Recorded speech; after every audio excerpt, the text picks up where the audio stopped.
Ngayon ho, mga kababayan, pumunta muna tayo sa mga bilyar. Ano po?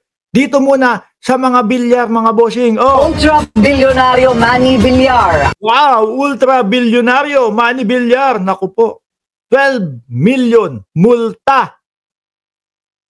Sabi po, 12 million multa. Naku, maliit ata itong 12 million. Game! Delayed na, misleading pa umano ang financial statements ng Villar Land Holdings. Dahil dito pinatawa ng SEC ng milyon-milyong pisong multa ang mga opisyal nito, kabilang si ultra-bilyonaryo Manny Villar. Ang detalye sa agenda report ni Sujin. Nakasulat 12 million lang. Siguro maliit lang ho yan sa mga bilyar, mga kababayan.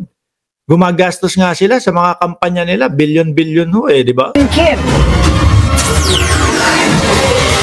Binanatan ng Securities and Exchange Commission ang Villar Land Holdings ni na ultra-bilyonaryo Manny Villar at Senators Mark and Camille Villar. Oh, nandun pa siya. Oh, magkakaamag-anak ko yan ha. Kung sino po yan di nakakakilala sa mga bilyar. Manny Villar at Cynthia Villar, mag-asawa. At ito yung mga anak, si Camille Villar at si Mark Villar. Naku, napakatahimik ho nun. Napakatahimik po nun, mga kababayan. Naalala ko, may bumagsak na tulay. Tahimik pa din ho, mga bossing. Oh. Unang nilabas sa Billionario.com na tinanggihan ng SEC ang request nito para i-extend ang pagpapakita nito ng kanilang 2024 annual financial statements at 2025 first quarter report. Hindi tinanggap ng SEC ang palusot ng mga Villar na naantala ang audit dahil sa valuation ng Villar City. Oh.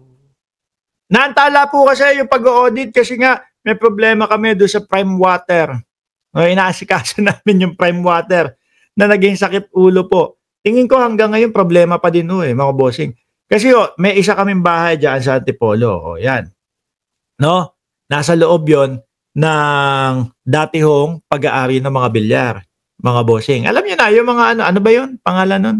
Kalimutan ko lang Nasa loob nun. Aba, bakasyon ko. Bakasyon namin pamilya. Sabi nung kapitbahay ko na na mabait si Maring George. Oy, Mark. Oh, bakit? Pare, gumising ka ng maaga. Bakit? Wala tayong tubig. Alas 6 ng umaga. No? Sabi ko, anak ng tokong bakasyon to. Kailangan kong gumising. At ang tagal na pala nilang yun. Camellia. Ang tagal na nilang pinoproblema yun. Giit ng komisyon, hindi pwedeng magpalusot. Ang deadline ay mandatory at non-negotiable. Ilang beses na rin daw binigyan ng palugit ang Villar Land hanggang June 30, pero ligwak pa rin. Batay sa record ng SEC, naglabas ang kumpanya ng current report noong March 28 na Sabi ni Sir Simply Talkies, working vacation, Hindi, sa akin okay lang Mga boss chief mo, sir, mga sir no? Sa akin, Sir Simply Talkies, okay lang. Bata-bata pa tayo. Nasa kalagitnaan pa lang tayo. Takwarens pa lang mga boss. No? Pero, yung nakita natin, yung mga ini-interview sa Rappler, mga kababayan natin, na may mga edad na 80, gigising alas 3 ng madaling araw para magsalok ng tubig o para mag-igib ng tubig. Yun ang nakakaawa. Walang kakontentuhan ang bilyarama, ang bilyar.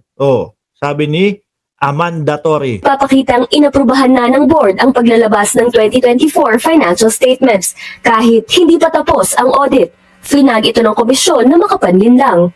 Biglang sumirit ang fair value gains ng Villar City ng 1.33 trillion pesos noong 2024 na mabilis namang nagpalobo sa total assets nito sa 1.37 trillion pesos mula lamang 28.6 billion noong nakaraang taon.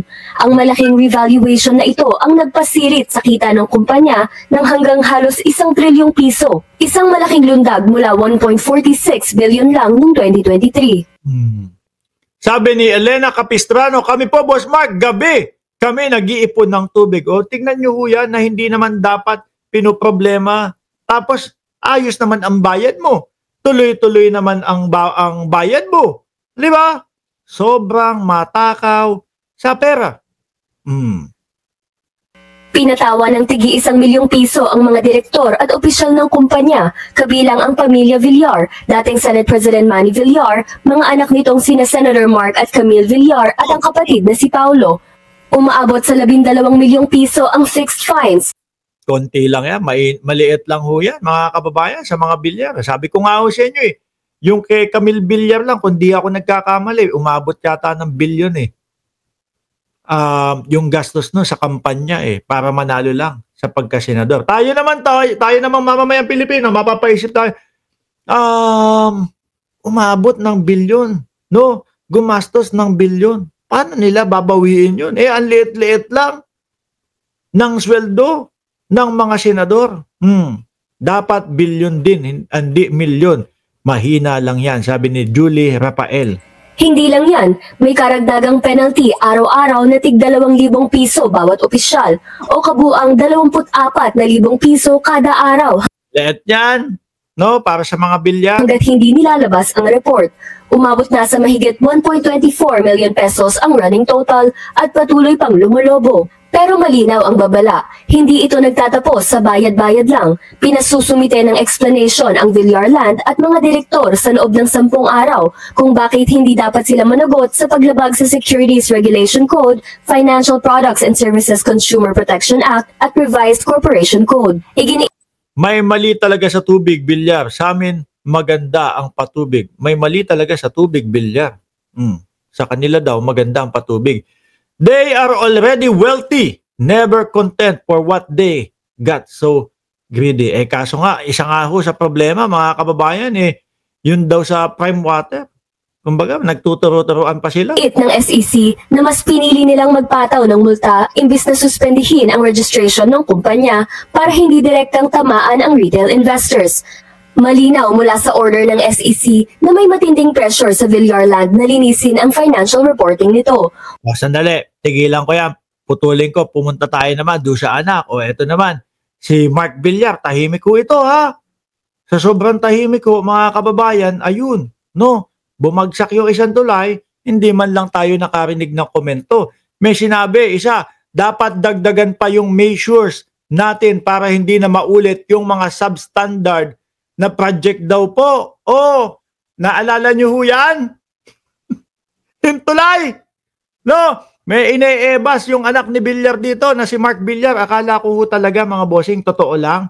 Akala ko hindi na to senador Akala ko talo o kaya akala ko wala na, hindi na umupo o hindi na tumakbo. Kulat ako, kasali pa pala. Nasobra sa pagiging tahimik. At ngayon, bumabanat. Dapat daw dagdagan pa yung measures natin para hindi na maulit yung mga substandard na proyekto.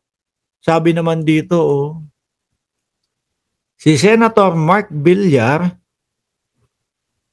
ang DPWH Secretary, nang itayo ang 1.